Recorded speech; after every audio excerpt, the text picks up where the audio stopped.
Dear students, पिछली class में आपने पास्ट कंटिन्यूअस और पास्ट परफेक्ट के पैसिव को पढ़ा था। तो आज जो अपनी लेक्चर शुरू होगी उसके पहले जो पास्ट कंटिन्यूअस और पास्ट परफेक्ट का मैंने होमवर्क आपको दिया था, तो पहले मैं उसको मिलवा दे रहा हूं, तब आगे हम लोग उसके पैसिव को देखेंगे। तो देखते हैं, आपको होमवर्क फॉर प्रैक्टिस में दिया गया था, तुम एक तस्वीर बना रहे थे।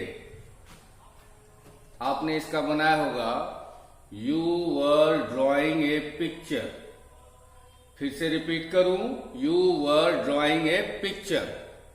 इसकी पैसिव आपने बनाई होगी ए पिक्चर, अ पिक्चर, एक ही पिक्चर है इसलिए वर नहीं लगेगा, वाज लगेगा।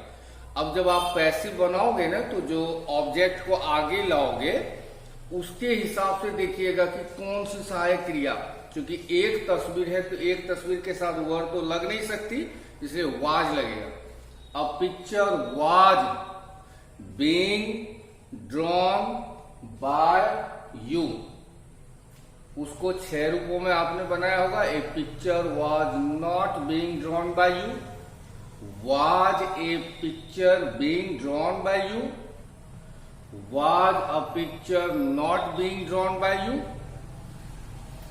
WH आप अपने मन से चुनिए, मैं ले रहा हूं how was a picture being drawn by you and why was a picture not being drawn by you। दूसरा है, वह हम लोगों के बारे में पूछ रहा था। तो he was asking, बारे में जब भी रहता है अबाउट लगाना पड़ता है। He was asking about us. Let me repeat, he was asking about us. अब अस को आप आगे ले जाओगे, वी बनेगा, वी के साथ वर लगता है। We were being asked about. फिर से मैं दोहराऊं, we were being asked about by him. He पीछे जाके हिम बना। तीसरा है, अंकित कुछ बता रहा था। तो इसका बनेगा active, Ankit was telling something. Passive आप बनाओगे तो समथिंग को आगे ले जाइए। समथिंग क्या होता है? तो समथिंग वाज कुछ है, something was being told by Ankit, ऐसे बनेगा। Something was being told by Ankit. ये हुआ पास्ट कंटिन्यूअस का। पास्ट परफेक्ट का था, मैं यह बात समझ गया था। इसकी एक्टिव होगी, I had understood this matter.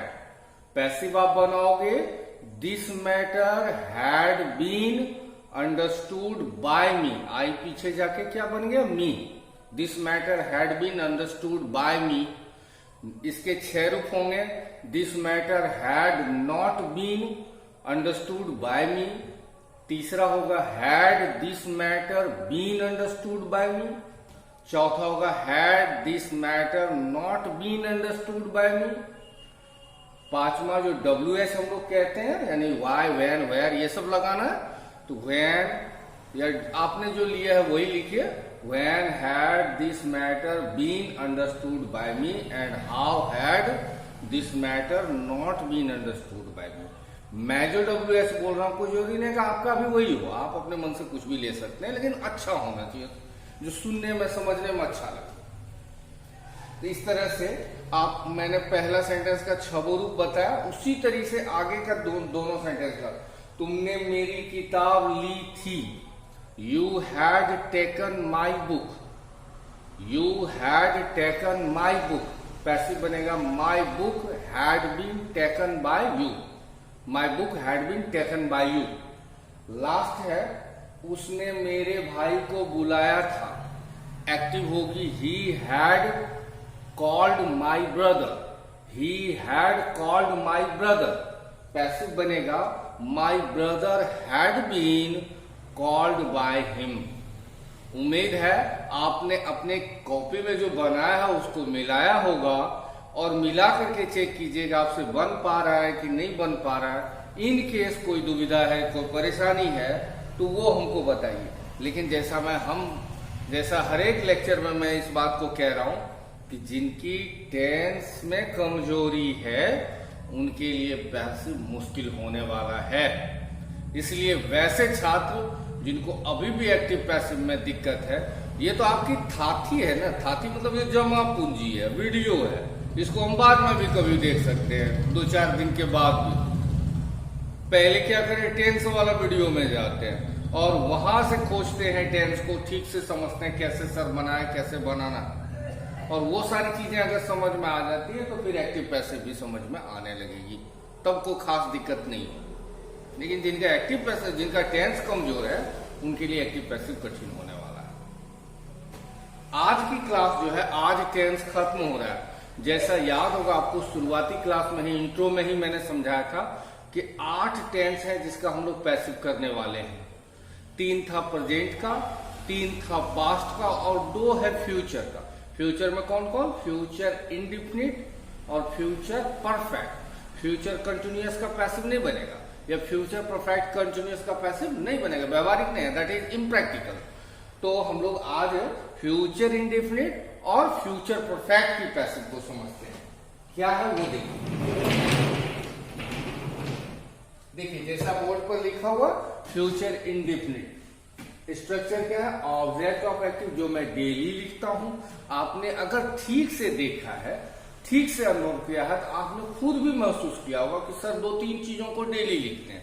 क्या डेली लिखते हैं? एक्टिव का जो ऑब्जेक्ट होगा, एक्टिव का ऑब्जेक्ट क्या है? ये एक्टिव हुआ, वह हम लोगों को आमंत्रित करेगा। तो हमने ट्रांसलेशन बनाया, जो ट्रांसलेशन बनाया वही एक्टिव होता है।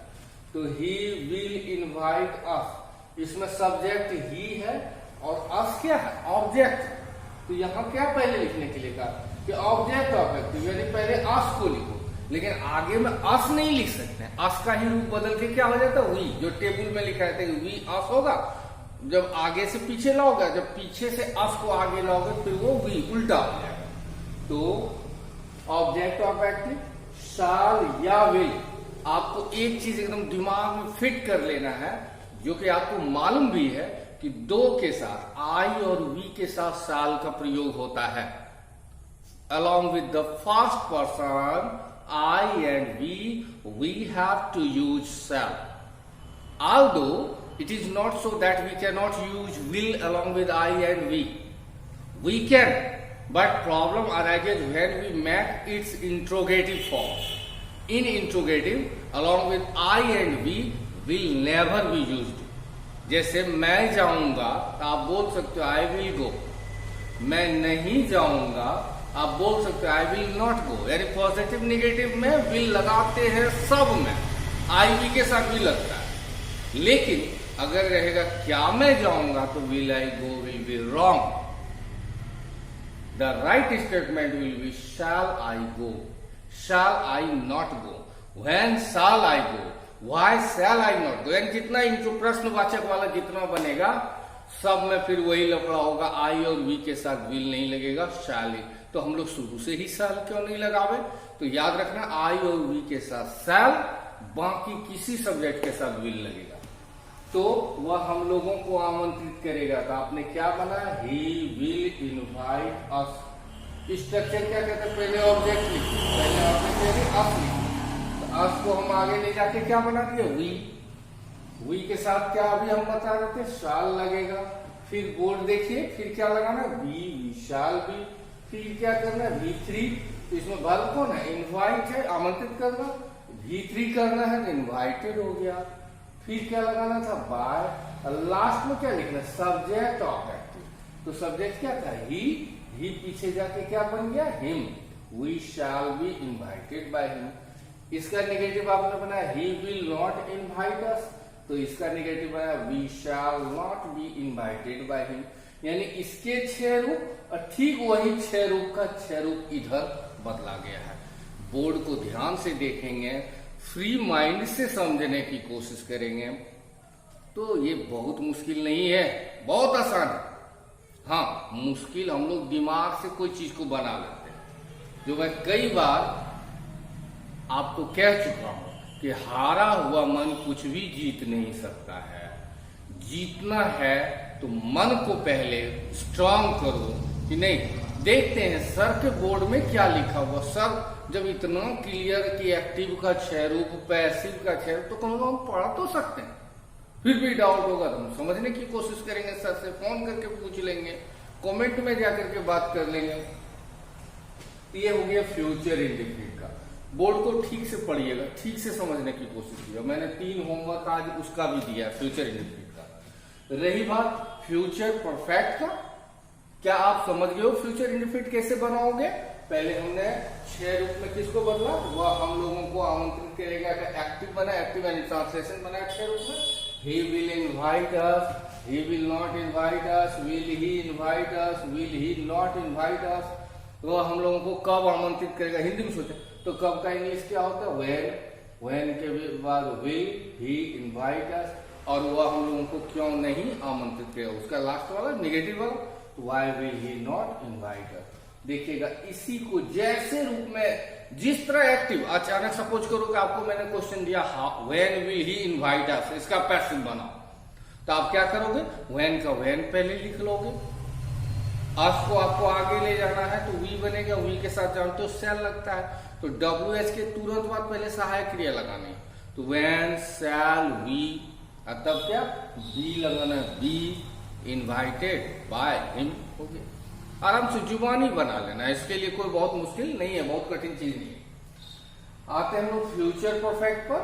फ्यूचर परफेक्ट में क्या है, पहले क्या लिखना है हमें, ऑब्जेक्ट ऑफ एक्टिव, फिर शैल विल, फिर हैव बीन। शैल हैव और विल हैव के बाद बीन नहीं होगा, शैल विल अलग रहेगा, तब have been V3 by subject of active. उदाहरण लिया मैंने, तुम यह बात समझ गए होगे। आप देखिए तुम यह बात समझ गए होगे का ट्रांसलेशन क्या हुआ, यू विल हैव, समझना का अंडरस्टैंड होता है, तो आप सबको पता है फ्यूचर परफेक्ट में V3 ही लगता है, एक्टिव में भी, तो you will have understood this matter.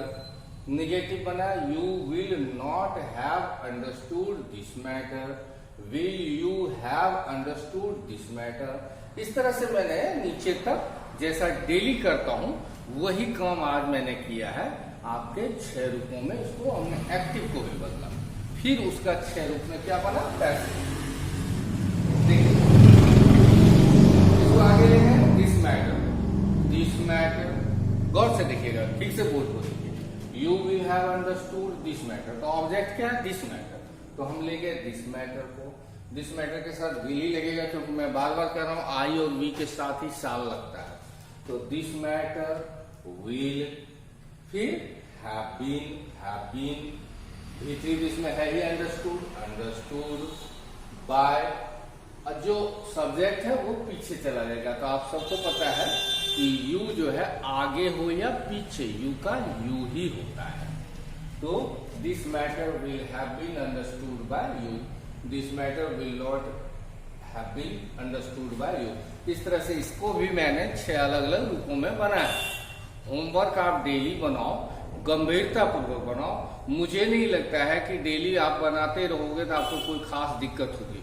हाँ, जैसे ही अब एक्टिव पैसिव खत्म होगा तो मैं रिवीजन शुरू करूंगा, तो रिवीजन में क्या होगा, मैं ये हिंदी विंदी नहीं देने वाला हूँ, डायरेक्ट 5-6 जो है, जैसे WH का कोई सेंटेंस दे दिया उसको कहेंगे कि पैसिव में बनाओ, कोई निगेटिव का सेंटेंस दे दिया तो उसको कहेंगे पैसिव। कभी कभी क्या होगा, पैसिव ही दे दूंगा और उसको कहूंगा इसका एक्टिव क्या होगा वो बनाओ, तो धीरे धीरे वो प्रैक्टिस हो सकता है। शुरुआत में आपसे ढेर गलतियां हो, लेकिन प्रैक्टिस करते करते फिर वो भी सुधार हो जाएगी। मुझे पूरा विश्वास है कि आपने ये वीडियो अच्छे से समझा होगा, और इन केस आपके अंदर कोई हिकअप्स रह गई है, कोई हिचक रह गई है, कोई ऐसा चीज रह गया कि ना ये बात क्लियर नहीं हुई, तो आप निश्चित रूप से हमको कॉल करके पूछिए।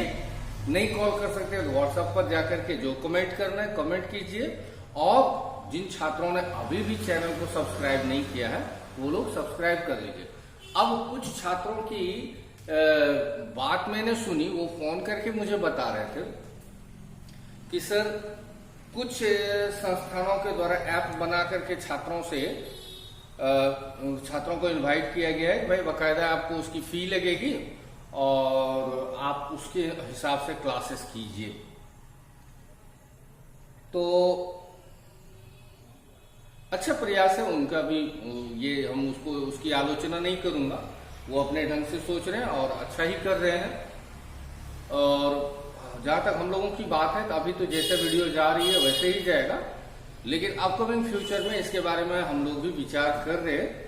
और चूंकि इसलिए टाइम लग रहा है कि मुझे कई ऐसे छात्रों का भी ख्याल रखना पड़ता है जिन्होंने फुल पेड वगैरह कर दिया है, तो उन सब लोगों को देखना है, रजिस्टर में चेक करना है। क्योंकि जैसा आप सबको पता है कि मेरे 60 to 70% स्टूडेंट्स अग्रिम फुल पेड वाले हैं, तो उन लोगों को ध्यान में रखते हुए बहुत कुछ सोचना पड़ रहा है कि कैसे कैसे उन लोगों को एडजस्ट किया जाएगा। और बाकी जिनको कि नहीं एडजस्ट करना है, यानी जिनको फीस देना जरूरी है, तो कैसे उनको ये करें, तो थोड़ा ये सब लग रहा है टाइम। तो अगर शुरू होने वाला होगा तो वो भी बहुत जल्दी 1 आध सप्ताह के अंदर में हो जाएगा। वो आपको इन्फॉर्मेशन वीडियो में ही मिल जाएगी कि क्या होने वाला है, नहीं होने वाला। Thanks all of you for watching my video.